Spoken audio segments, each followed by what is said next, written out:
Olá a todos que acompanham esse canal, mas eu vou estar lendo aqui para ser mais objetivo nesse vídeo e não ficar enrolando muito, porque ninguém aguenta, né, ouvir alguém falar por tantos minutos.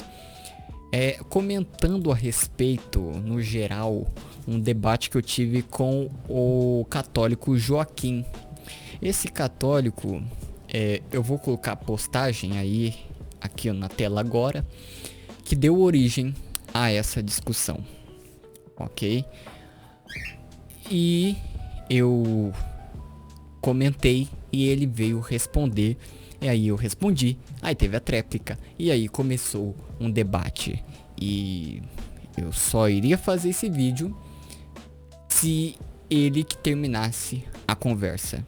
E aqui estou eu fazendo depois de quase um mês sem ele voltar a me responder. A apologética da internet, principalmente a católica, ela tem um limite. Esse limite, ele é alcançado quando o debatedor precisa rasgar a Bíblia, a história e o próprio catecismo da Igreja Católica para não ter que admitir um erro. Então hoje nós vamos dissecar esse debate que eu tive com um católico chamado Joaquim. Para dar o contexto, eu vou colocando a discussão na tela do que for, né, para provar que aconteceu.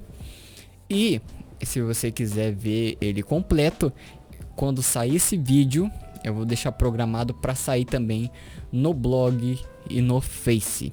Ok, já que foram muitos, só vou poder postar nesses dois lugares para vocês verem completo. Perfeito? Em formato de texto mesmo, que eu respondi, enfim. Então, o debate começou sobre a questão da prostração e adoração às imagens. Tanto é que essa thumb te remete a isso.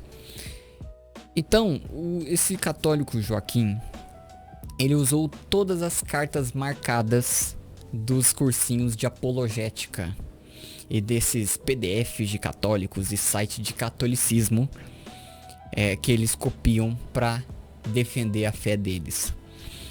Ele usou todas as mais recentes que já estão batidas.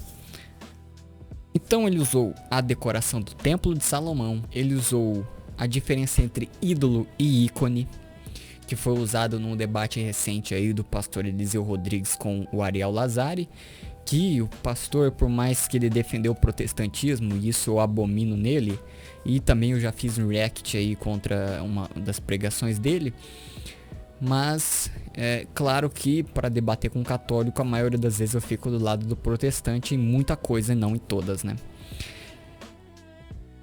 Teve essa questão do Ariel Lazari, que é um apologeta, ou seja, um defensor da fé católica usando essa questão.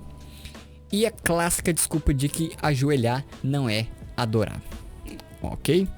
Gente, eu não vou estar olhando para a câmera o tempo todo porque eu anotei aqui um roteiro. Eu poderia estar cortando, mas é para ser objetivo e não te cansar, porque talvez você já canse só de ler as coisas que ele mandou.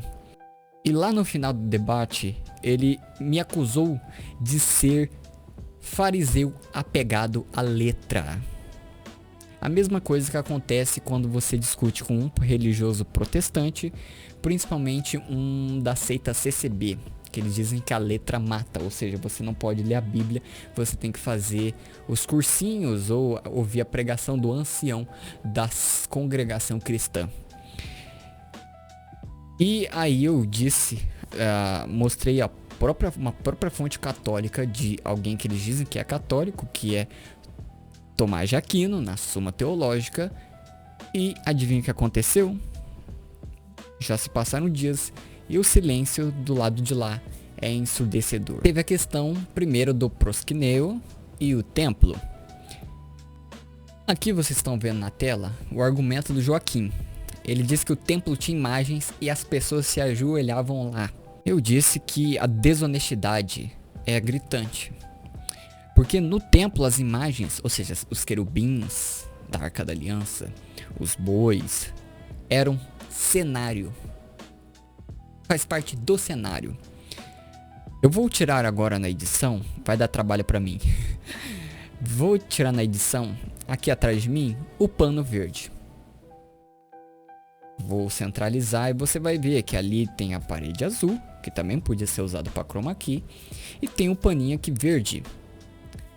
Isso daqui, eu vou colocar uma imagem, eu poderia colocar aqui, mas faz parte do cenário.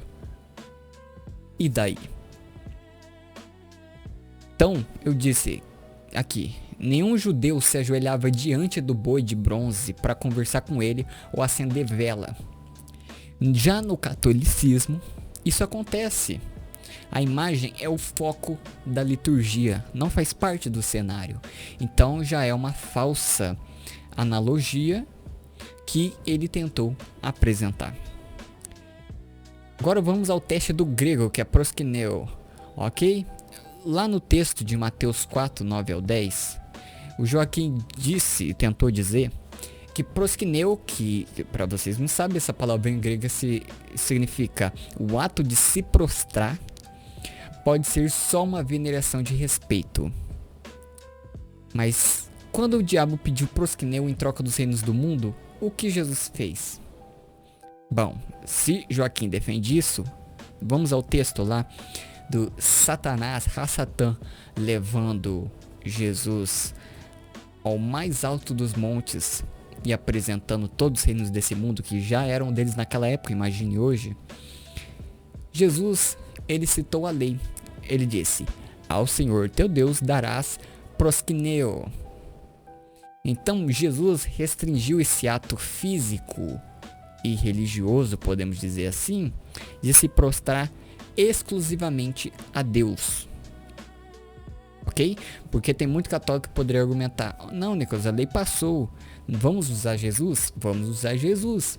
Mas Jesus confirma o que estava na lei, porque é de ti para o Pai na questão de adoração. Então só a Deus prestarás proskineo, que é o ato físico de se prostrar somente a Ele. Ok? Então, se Jesus negou esse gesto ao príncipe deste mundo, Satã, que quer dizer o Satã, né, o Satanás aí do hebraico, e se o anjo em Apocalipse 22 proibiu que o apóstolo João fizesse esse gesto, com que autoridade eles fazem esse exato mesmo gesto para estátuas de gesso? Vocês católicos que estão começando a me acompanhar, me respondam essa questão. Aqui o Joaquim deu um tiro no próprio pé. Ele disse que o bezerro de ouro era representação de um falso Deus e que reteve o louvor. Isso é pura ignorância bíblica. Desculpa dizer, mas os católicos têm alergia da Bíblia. Ok? O que Arão diz lá em Êxodo 32, 5. Olha aí na tela. Amanhã haverá festa ao Senhor.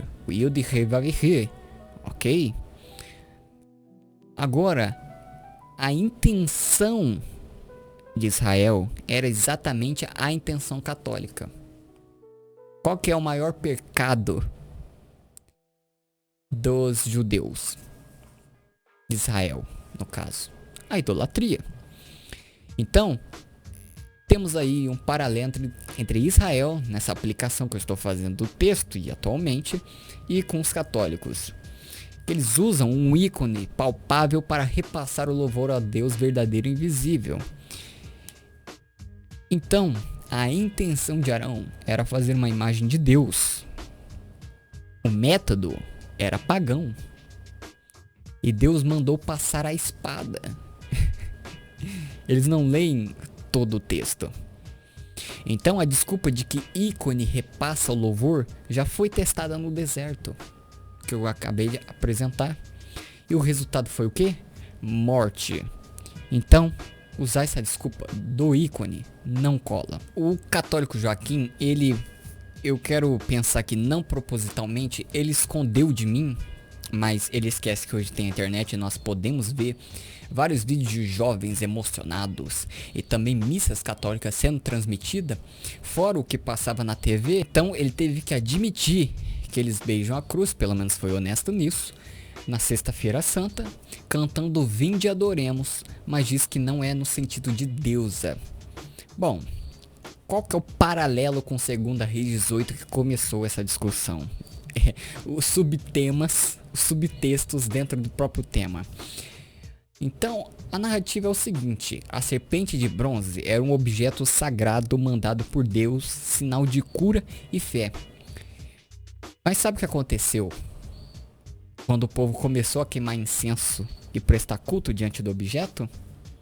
Ele não disse isso no debate, eu tive que mostrar.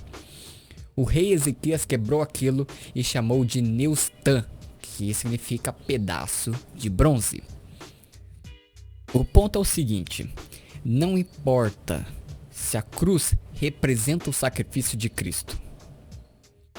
A partir do momento em que o missal romano católico manda o padre e o povo se ajoelharem para beijar e adorar a madeira, o símbolo virou o seu Neustã. Virou idolatria da matéria. Então imagina se o símbolo ou a imagem, o objeto, melhor dizendo, de madeira virou o seu Neustã, porque você não pode correr de 2 Reis 18, e eles usam isso para tentar justificar alguma coisa, mas esquece de vários pontos, e esse é o ponto que eu trouxe para o debate, aqui estou comentando. Eles fogem, deixam de responder ou continuam errando, continuam falando a mesma coisa, só que com outras palavras. Então imagina que se um objeto de madeira já pode ser o seu Neustã, imagina o que eles não fazem com ditos santos. E aqui foi para enterrar o debate, que era a bomba atômica que eu joguei no debate, que eu esperei ele citar alguma fonte católica. Ele só estava citando texto bíblico, é difícil um católico fazer isso. Mas aí eu confrontei ele com uma própria fonte católica, que é São Tomás de Aquino e o silêncio a respeito disso. Claro que Tomás de Aquino, quando foi perguntado sobre isso, usou uma desculpa de um texto bíblico, enfim, mas isso não vem ao caso. Eu foquei em uma parte. Então ele partiu para o ataque passivo-agressivo. Eu tenho que dizer que ele foi o primeiro católico que eu debati que manteve o respeito do início ao fim, por mais que tentou alfinetar em algumas partes, só que aí eu alfinetava de volta, claro, chumbo trocado não dói, certo? É igual você vai se defender atacando? Dependendo, sim. Só que na defesa pessoal, trazendo, né, você só vai se defender se houver o ataque. Então ele me chamou de fariseu e de intelectual que não consegue diferenciar as coisas. Se bem que eu já mostrei lá nos 2 e 3 textos, nesses atos que teve dentro desse longo debate, essa questão que é ele que não sabia diferenciar as coisas. Ele estava tentando garantir que a igreja não adora a madeira. O que você está vendo é o site Corpus Thomicum e o texto latim e a tradução aí na tela. Ele disse que eu não sabia diferenciar as coisas, então eu trouxe o maior teólogo da história da religião dele, e que eles consideram como católico e inspirado. Então, São Tomás de Aquino, Suma Teológica, parte 3, questão 25, artigo 4, com o título: Se a cruz de Cristo deve ser adorada com a adoração de latria. Qual que foi a resposta de Tomás de Aquino? A cruz é adorada com a mesma adoração de Cristo, a adoração de latria. Para você que não sabe o que é latria, é o seguinte: latria na teologia católica, ou seja, no estudo dos católicos para católicos, é o culto supremo. Latria é o culto supremo exclusivo de Deus. Então, o próprio São Tomás de Aquino, ele ensina que a cruz seja a original ou de qualquer outra matéria como madeira e pedra, recebe honra divina. O que recebe honra divina? O objeto.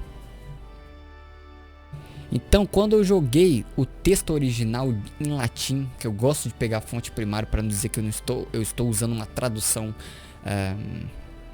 que é a meu favor, que é adulterada, eu gosto de tentar pegar uma fonte acadêmica primária ou o próprio texto escrito originalmente. Mas é claro que algumas coisas se perderam. Tomás de Aquino está aí, né? É bem recente, ao contrário, por exemplo, da patrística. Só que eu peguei de um site respeitadíssimo por católicos e eu queria ver como ele ia sair disso. Então, quando eu mostrei esse texto original em latim, mostrando que o maior doutor da igreja dele ensina a dar culto divino a um pedaço de madeira, o que aconteceu? Ele sumiu. Evaporou. Igual aquele meme. Sumiu! Cadê a Teté? Então, o fariseu intelectual, que ele me acusou de ser, aqui quebrou o roteiro da apologética católica mais uma vez. E ele não teve para onde correr a não ser para o silêncio. Ele não me provocou mais, mas eu chamaria ele para um debate ao vivo. Então, num debate ao vivo, talvez ele ia continuar no mesmo erro, então ia ficar quase no argumento circular, ou ele ia sumir da live, ou me interromper e mudar de assunto. Mas como está no debate por escrito, é fácil, é só você não comentar mais. E como ele não estava no próprio perfil dele, fica mais difícil apagar os comentários. Quem postou, e fazia anos que alguém tinha postado esse post, e aí nós começamos o debate no campo dos comentários, ele só tem o poder de apagar os comentários, mas está lá até hoje. Então, na descrição desse vídeo eu vou colocar a transcrição completa do debate, sem ficar mudando nenhuma palavra, exatamente como o Joaquim escreveu, porque está público, então eu vou colocar. E ele veio a público tentar debater, então vou colocar o nome dele também. E como eu estava em público, obviamente eu também vou colocar, ok? Assim como eu fiz naquele post lá do debate dos católicos e a questão do Natal. Ainda bem que eu fiz isso, porque o rapaz aí que controla a página O Propagador da Real apagou os comentários. Que beleza, hein? Mas pelo menos eu deixei salvo e eu tenho print de algumas coisas se vier processo ou ameaça de morte, como como foi em alguns casos. Então, é o seguinte, esse silêncio dele é a sintoma de uma teologia que é católica, que não se sustenta quando confrontada com seus próprios documentos oficiais. Então, quando a Bíblia não serve, eles vão para a tradição católica. Quando a tradição os condena, eles fingem que não viram. Ou tentam uma desculpa do Newman. Se você já se deparou com esse tipo de argumento em algum debate, seja de qualquer religioso que seja, e nesse caso, mais uma vez o catolicismo, manda esse vídeo para a pessoa. E manda também o link que está na descrição desse vídeo, do blog e do Facebook, que eu deixei transcrito o debate que nós tivemos, para eternizar esse debate. Obrigado por acompanhar até aqui. E eu queria saber, qual foi a pior desculpa que você já ouviu para justificar ajoelhar diante de uma estátua? Bom, um abraço para vocês e até o próximo vídeo, live ou texto, artigo, dissertativo, argumentativo que eu posso estar escrevendo aí. Muito obrigado, que Deus continue te abençoando e só a Ele prestarás prosquineo.